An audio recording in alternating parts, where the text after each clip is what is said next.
There's so many of them in there. Today I'm hiking from Bucks Lake to Belden. It's a 19-mile day. I'm getting to slack packet, and so much of this section is burned. I mean, there's like some green shrubs and stuff coming back. This isn't even like the worst sections of it, but this area was hit hard by fire.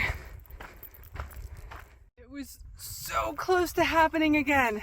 One of those huge grasshoppers flew up and hit my lips.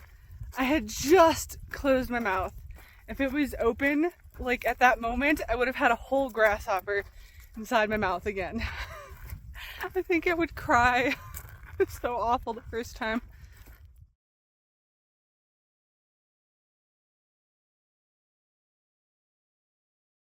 I'm just leaving Belden. 2 more days to get to Chester before I loop back down south of Donner Pass. My mom is hiking out with me. Well, we're trying to cross a bridge here, and it's a little collapsed. Finally, there's trees. I've been walking in exposed, burned area where there just aren't any trees, being roasted by the sun. I am just drenched in sweat right now. I'm very excited for shade because this is 14 miles of straight uphill. So I'm just super gross and sweaty.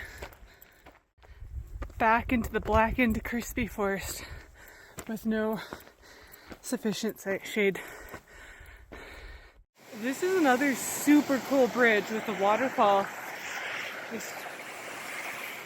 I mean, this is a very intense bridge. So cool. Well, this is where the PCT officially changes into the Cascade Range from the Sierra Nevada. Cool. Hiking in the Cascades. It's kind of uncomfortable here filtering water in this burn area because as I've been sitting here, several large branches have fallen down, and sooner or later just some trees are going to fall down. It's like this forest is very active.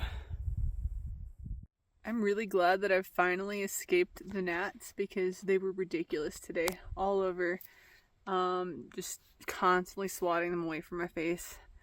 I had several go into my mouth too, and I had to just spit them out. It was really gross. But I finally found an area they just aren't at. I feel like I've been losing all of my stuff recently. I lost my hat. It's possible it was left at the bed and breakfast my mom stayed at 2 nights ago. And then my Darn Tough socks are missing. I had them when I finished the CDT, and I thought I did laundry with them. But now they're just missing. No clue where they went. And then, of course, I left my sun gloves at a river when I was taking a break. So now those are gone too. I love how this sign points that way is Canada. Awesome. Okay, this is one of the best water tanks I have seen this year. Oh my gosh, this is fabulous. Look at that! And the excess is streaming down that way. But just like, amazing. I love this. The CDT can really they could really pay attention to this and make water tanks like that. That would be cool. I've been doing some night hiking because I was in a burn area. I'm just trying to hike until I get out of it. And now finally got to some forest where there's still like some live trees. I mean, they still have some burns on them, but there's mixed healthy trees. I'm gonna keep going until I find a safe place to camp. This is a strangely huge, wide open area, far away from trees, and the trees on the edges are healthy. The big burned ones are further away. Thanks to Gut Hut comments, just this random cleared spot. No tree will fall on me tonight.